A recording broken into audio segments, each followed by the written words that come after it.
hatiku bertukar karena Tuhan memanggil kita. Indahnya merdunya panggilanmu Tuhan, untuk kami cari pewarna. Kini kami telah datang Tuhan, penuhi panggilan mulia. Curahkan Roh Kudus Tuhan. Kami siap jadi utusan. Kami siap jadi utusan. Indahnya panggilanmu Tuhan, utus kami jadi pewarta. Halo adik-adik satu Petrus Suara, selamat pagi, selamat hari Minggu bersama keluarga. Tetap sehat ya, tetap jaga kesehatan, tetap menaati protokol kesehatan ya. Pakai masker, jaga jarak, cuci tangan, kurangi mobilitas, dan hindari kerumunan ya adik-adik. Nah adik-adik, ada yang tahu nggak sih hari ini hari Minggu apa? Kalau belum tahu, hari Minggu ini adalah hari Minggu panggilan. Nah adik-adik, ada yang mau jadi romo, biarawan, atau biarawati? Kalau ingin menjadi romo atau biarawati, yuk kita lihat cuplikan berikut ini. Halo teman-teman, perkenalkan nama saya Iridius Yuhan Felix Adi Pradana. Teman-teman bisa memanggil saya Yuhan. Saya berasal dari lingkungan Santa Maria Marak. Sekarang saya sekolah di Seminari Menengah Santo Petrus Canisius Mertoyudan Magelang. Tahun terakhir, sebentar lagi akan lulus. Pada kesempatan kali ini, saya akan berbagi cerita tentang perjalanan panggilan yang saya alami. Saya tertarik menjadi religius, dalam hal ini menjadi romo, karena pertama-tama saya ingin mencari jawaban atas tanda-tanda yang Tuhan sampaikan kepada saya. Nah, ketika itu, sebelum masuk seminari, saya mengikuti Ekaristi mingguan di Gereja Warak. Saya mendengarkan homili Romo Petrus Tri Margono PR tentang menanggapi panggilan Tuhan. Nah, singkatnya, Romo Tri itu menyampaikan, kalau kita tidak mencoba, bagaimana kita tahu? Nah, tersentuh dengan homilinya, saya pun mendaftar ke seminari. Berjalannya waktu, saya semakin tergerak dan mantap untuk menjadi religius, karena saya ingin menolong semakin banyak orang demi keselamatan jiwa-jiwa. Nah, selanjutnya saya memilih Serikat Yesus. Proses formasi atau pendidikan yang dijalani untuk menjadi Romo SY itu sekitar 10 tahun. Mulai dari novisiat, terus studi filsafat, tahun pelayanan, studi teologi, dan masa diakonat. Nah, kemudian setelah ditahbiskan menjadi imam, nanti bisa berkarya sesuai perutusan, bisa di paroki, di seminari, di universitas, di lembaga sosial, dan lain sebagainya. Sama juga ya. Awal begitu jangan takut dahulu, sebab dibalik semua itu ada kisah menariknya juga ya. Nah, selama menjalani panggilan sampai saat ini, saya mengalami aneka macam pengalaman yang menarik dan berkesan. Terutama 4 tahun di seminari, saya belajar memaknai apa yang saya lakukan. Saya juga bisa berjumpa dengan banyak orang dari berbagai macam latar belakang. Terus pengalaman doa juga lebih berkembang. Terus saya tetap bisa berjumpa dengan keluarga saya. Nah, mengenai pengalaman memaknai, saya belajar memaknai apa yang saya lakukan. Nah, contohnya bermain bola. Bermain bola itu bukan saja tentang menendang dan mencetak gol aja, tapi juga tentang kerjasama, saling mendukung, berhati-hati, bergembira bersama, dan mengingat waktu. Kesempatan berjumpa dengan banyak orang. Di sana, saya juga berkesempatan untuk berjumpa dengan teman-teman Pia, berinteraksi dengan masyarakat, dan teman-teman dari berbagai macam latar belakang. Teman-teman saya itu ada yang dari Batam, ada yang dari Jakarta, ada yang dari Jawa Tengah, dari Jogja, dari Solo, dari Jawa Timur, terus dari Bali, juga ada yang dari Flores. Nah, tentang pengalaman doa itu ada berbagai macam bentuk doa yang bisa kita pelajari, ada yang bisa kita doakan seperti doa Taizé, Legio Mariae, brevir, meditasi, eksamen, dan devosi kepada orang-orang kudus. Nah, terus berjumpa dengan orang tua, ya namanya juga hidup berasrama. Kerinduan itu memang ada, tapi saya masih bisa berjumpa dengan keluarga dengan telepon maupun saat ada kunjungan. Nah, itu cerita singkat yang bisa saya bagikan ke teman-teman. Nah, sebenarnya panggilan itu mengasihkan teman-teman, karena kita tidak sendirian dalam menjalaninya. Ada Tuhan yang selalu menemani, dan juga ada pula orang-orang baik yang hadir mendampingi dan mendukung kita. Jadi untuk teman-teman semuanya, jangan ragu-ragu untuk menanggapi panggilan Tuhan. Percayalah bahwa Tuhan akan menuntun kalian yang mau menanggapi panggilan menjadi biarawan maupun biarawati, jadi romo, suster, dan bruder. Halo adik-adik, salam jumpa dan salam kenal. Saya Suster Matia PIJ. Saya dari kongregasi PIY. Adik-adik tahu nggak PIY? Kalau pernah dengar nama Sang Timur, itu adalah PIY. Jadi kami dari kongregasi PIY atau Sang Timur. Saya menjadi seorang suster sejak tahun 1997. Pasti adik-adik belum lahir kan? Jelas dong. Pasti belum lahir. Ya, sejak 24 tahun suster berada di biara, menjadi seorang suster Sang Timur atau PIY. Nah, sejak kapan suster masuk? Suster masuk sejak tahun 1997. Sudah lama kan? Mungkin bapak mama kalian atau bapak ibu kalian atau ayah bunda kalian belum menikah kali. Apalagi kalian pasti belum ada. Ya, apa sih yang menarik buat suster begitu lama menjadi seorang suster? Hal yang menarik itu ketika pertama kali suster ingin menjadi suster karena merasa terpanggil. Merasa terpanggil untuk apa? Untuk menjadi suster. Karena waktu itu suster melihat kalau ketemu suster itu, ketemu suster-suster yang lain, mereka banyak tersenyum dan begitu baik. Kalau ketemu dengan kita, waktu itu suster masih anak-anak, mereka menyapa begitu dan mereka banyak senyum. Jadi suster melihat suster itu baik hati. Kemudian waktu SMP, suster itu bersekolah di sekolahnya suster, di sekolah miliknya suster. Jadi suster yang ibu asrama juga baik terhadap anak-anak asramanya. Maka saat itu suster terus merasa terpanggil untuk menjadi suster.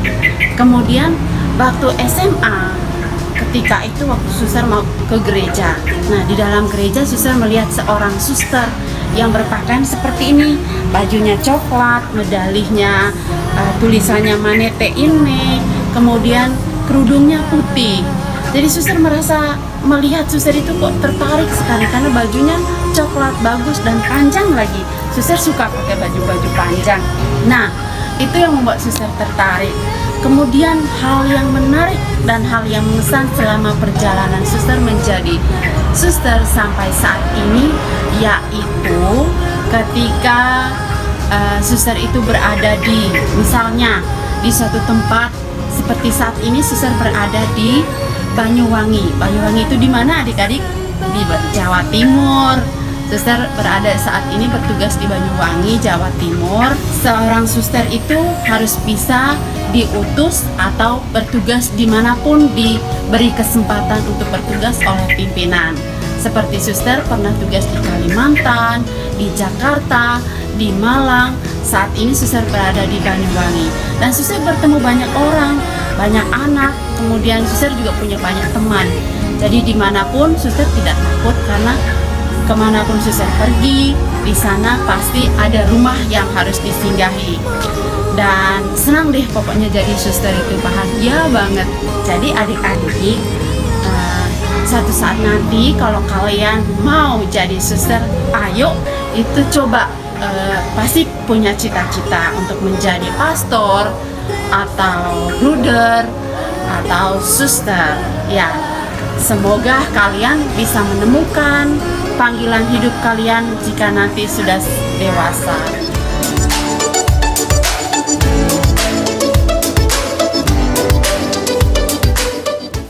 Sukanya pertama-tama adalah di dalam seminari, di tempat pembinaan itu kita memiliki banyak teman.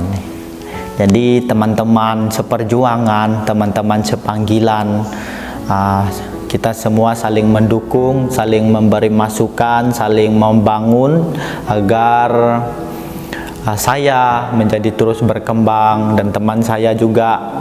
Kita saling berbagi, semangat kebersamaan itu betul-betul memberi suatu penghiburan, peneguhan juga di dalam suatu perjalanan panggilan. Tapi suka yang lain adalah bahwa di dalam pembinaan sebagai calon imam, identitas kekatolikan, iman, suatu semangat untuk terus dekat dengan Tuhan itu juga sangat didukung, sangat ditumbuhkan. Satu semangat untuk mencari wajah Tuhan terus-menerus itu betul-betul difasilitasi, sehingga iman kita terus diperdalam, dan dengannya kita juga bisa membagikan atau juga memberikan suatu pengalaman iman kepada sesama. Tetapi sebagai calon imam juga tidak luput dari duka, dari suatu yang tidak enak atau hal-hal yang kadang membuat panggilan itu menjadi luntur. Sebagai seorang muda, sebagai seorang calon imam laki-laki, juga suatu tantangan selibat untuk zaman ini betul-betul menjadi suatu tantangan yang luar biasa. Tetapi itulah yang menjadi pergulatan di dalam pembinaan, bahwa mengolah diri untuk terus-menerus dekat dengan Tuhan, dan bahwa suatu pengalaman untuk terus bersama Tuhan itu betul-betul menguatkan di dalam menghadapi tantangan-tantangan selibat zaman ini, bahwa internet dan segala macamnya itu betul-betul menjadi suatu tantangan tersendiri, sehingga bagaimana kita mengendalikan diri sehingga bisa melampaui, melewati, dan betul-betul pada saatnya kita juga memilih suatu keputusan yang berasal dari pilihan itu sendiri. Jadi tantangan selibat juga tantangan untuk terus mewartakan Injil Tuhan juga di tengah masyarakat zaman ini menjadi suatu yang tidak mudah juga. Tetapi semuanya itu kalau diserahkan kepada Tuhan, Tuhan akan membantu segala kekurangan dan kelemahan kita, kelemahan saya sendiri.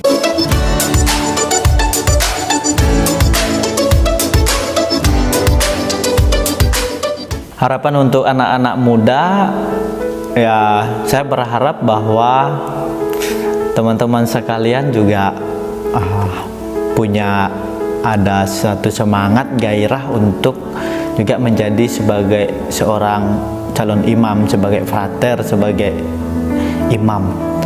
Karena jalan ini juga tidak jelek-jelek sekali, dan jalan ini adalah suatu jalan yang penuh dengan berkat, banyak berkat bagi orang lain, dan tentunya orang akan senang kalau Anda sendiri bersedia menjadi pelayan Tuhan untuk mengembangkan iman, untuk memberi suatu masukan yang berharga bagi kehidupan Gereja Katolik itu sendiri, dan juga kehidupan berbangsa dan bernegara ini juga. Sebab dari seorang imam dia bisa juga berelasi dengan khalayak luas, bahwa dengan itu dia bisa memperjuangkan nilai-nilai kemanusiaan yang lebih. Dan teman-teman jangan khawatir bahwa menjadi seorang imam, seorang calon imam itu banyak susahnya juga, tidak juga. Buktinya bahwa kami juga masih menjalani ini. Intinya bahwa kemauan itu harus bertumbuh kalau kita terus juga menumbuhkannya dengan berdoa, dengan memohon kepada Tuhan. Kalau ada rasa ketertarikan sedikit saja di dalam hatimu, cobalah untuk menjawab itu di dalam suatu semangat kehidupan rohani. Bawa dalam ekaristi doa-doamu dan serahkan semua kepada Tuhan. Saya umat-umat yang ada menanti kamu juga, dan gereja jelas mengharapkan kamu untuk tidak takut berada di jalan panggilan sebagai seorang imam atau seorang biarawan. Teman-teman yang terkasih, Yesus berkata bahwa akulah gembala yang baik. Dia adalah gembala yang baik, yang kita juga menjadi orang-orang yang diundangnya untuk turut serta bersamanya membangun kerajaan Allah di dunia ini. Maka marilah bersama-sama kita, teman-teman yang mempunyai sedikit pun api panggilannya untuk menjadi seorang imam, bergabung bersama kami dan bergabung bersama gereja Katolik sebagai orang-orang yang bersedia berada di jalan panggilan Tuhan. Tuhan akan menunjukkan jalan yang terbaik, yang indah, yang menarik untuk hidup kita masing-masing. Halo adik-adik, nama saya Bruder Antonius Teguh Nugroho. Saya biasa dipanggil Bruder Teguh. Saya dari kongregasi FIC. Apa itu FIC?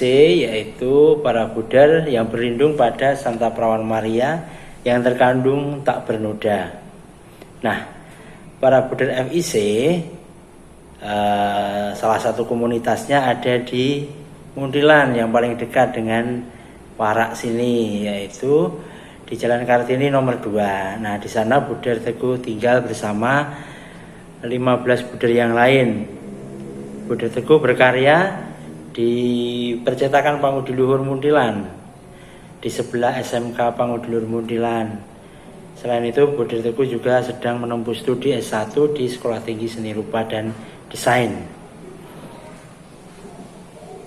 Buddha Teguh sudah sejak 2015 menjadi seorang Buddha. Jadi sekarang sudah berapa tahun? Ya, 6 tahun, pintar. 6 tahun Buddha menjalani panggilan sebagai Buddha FIC.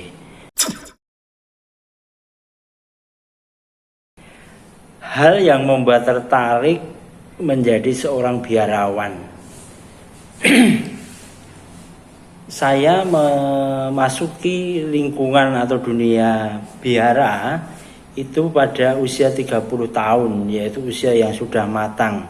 Sebelumnya saya sudah bekerja sekian tahun di luar sebelum menjadi Buddha.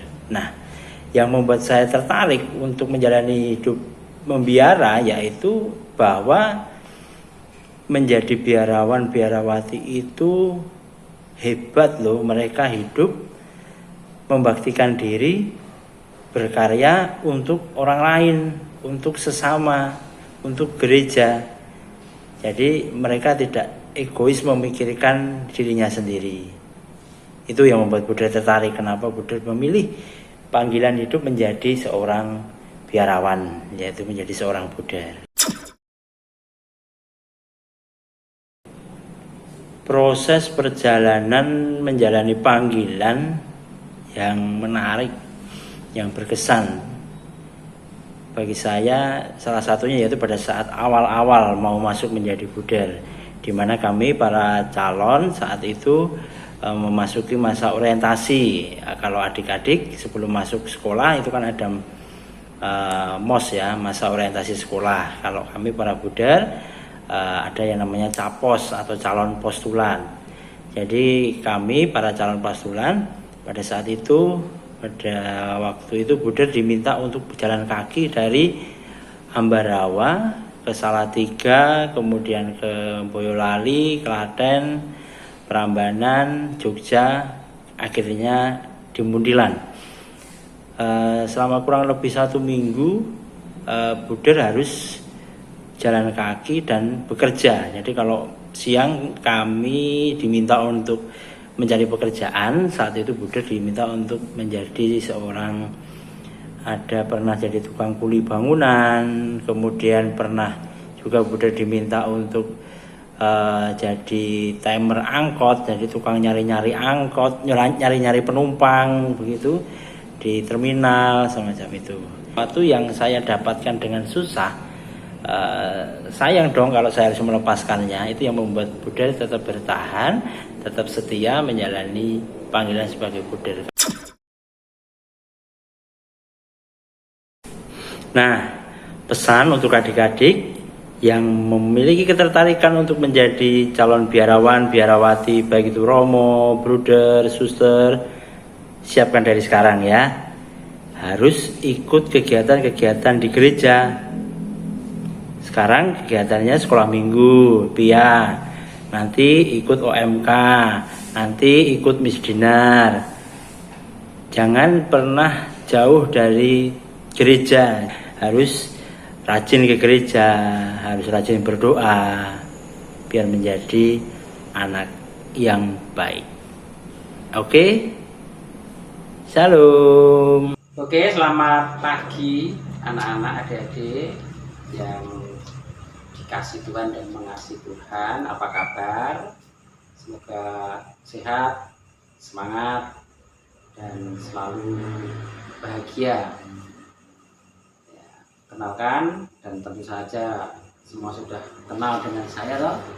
Nama saya adalah Romo Jati, panggilannya adalah Romo, yang saat ini menjadi pastor di Paroki Santo Petrus Warak, Sleman, Yogyakarta. Saya seorang imam dari bukan biarawan, dari Diosesan Keuskupan Agung Semarang yang sering dikenal dengan istilah Romo Projo ya, Projo. Kemudian saya di paroki ini lama, baru beberapa bulan, ada tugas dari paroki Wonogiri pindah ke paroki Warak ini. Menjawab pertanyaan dari tim pendampingan iman anak berkaitan dengan hari Minggu panggilan hari ini, mengapa saya tertarik menjadi imam? Pertama-tama awal mulanya adalah hanya masalah manusiawi, pengen makan yang enak, pengen minum anggur, pengen naik mobil, pengen bulan dan sebagainya. Itu awal ketertarikannya. Tapi dari pengalaman manusiawi itu lama-lama menjadi lebih konkret lagi bahwa menjadi imam itu adalah anugerah rahmat dari Tuhan, anugerah Allah yang telah memanggil dan telah menjadikan sebagai utusan Tuhan untuk tugas pelayanan dalam kehidupan jemaat atau kehidupan umat, baik di paroki maupun di tempat-tempat yang lain. Maka kalau kita lebih panjang mengenai pengalaman menarik dan mengesan sebagai seorang imam, panggilan dari imam, yang berawal dari pengalaman manusiawi tadi, akhirnya muncullah suatu pengalaman rohani, pengalaman yang sampai ke dalam lubuk hati, bahwa menjadi imam, dengan menjadi imam itu berarti semakin bisa merasakan cinta Tuhan, kasih Tuhan yang diwujud nyatakan di dalam mencintai dalam bentuk pelayanan, baik di paroki maupun di tempat yang lain. Karena anugerah yang diberikan oleh Tuhan dengan cuma-cuma itu, maka saya berani untuk memberikan juga apa yang menjadi milik saya untuk melayani tugas-tugas yang dibebankan kepada saya.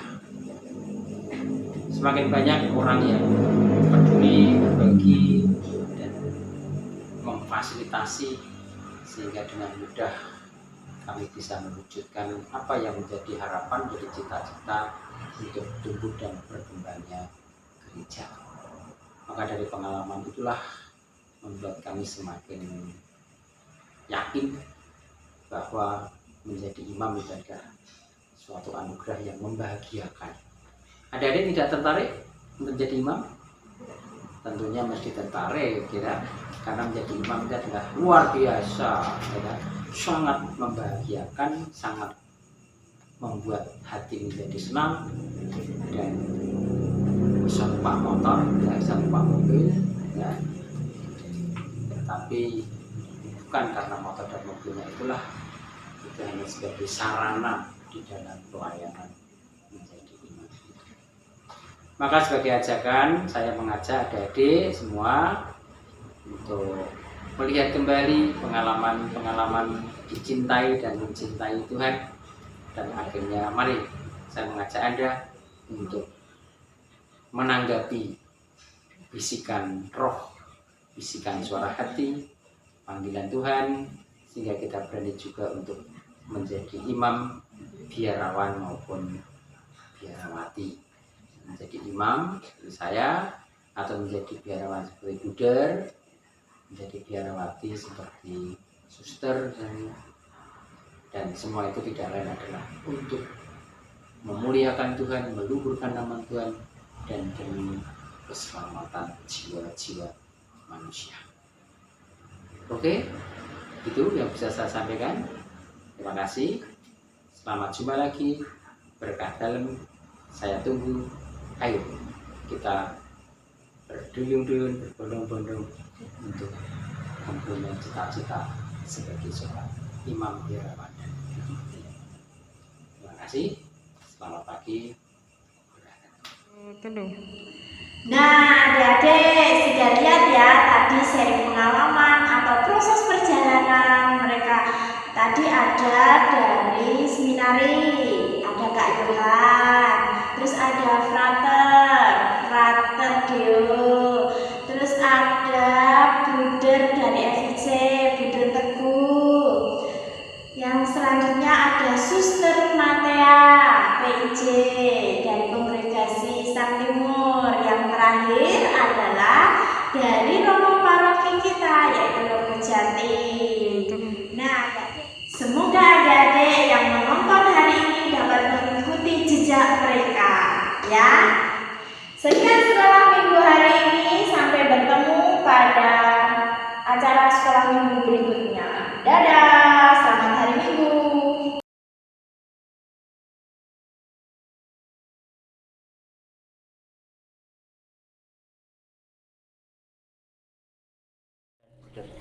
Sampai jumpa. Sehat selalu dan Tuhan memberkati. Terima kasih dan sampai jumpa kembali.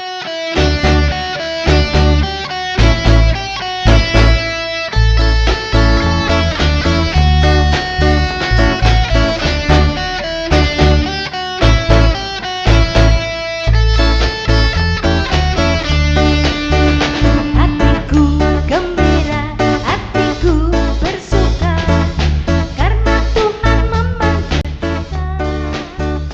Indahnya merdunya panggilan-Mu Tuhan, utus kami cari pewarta.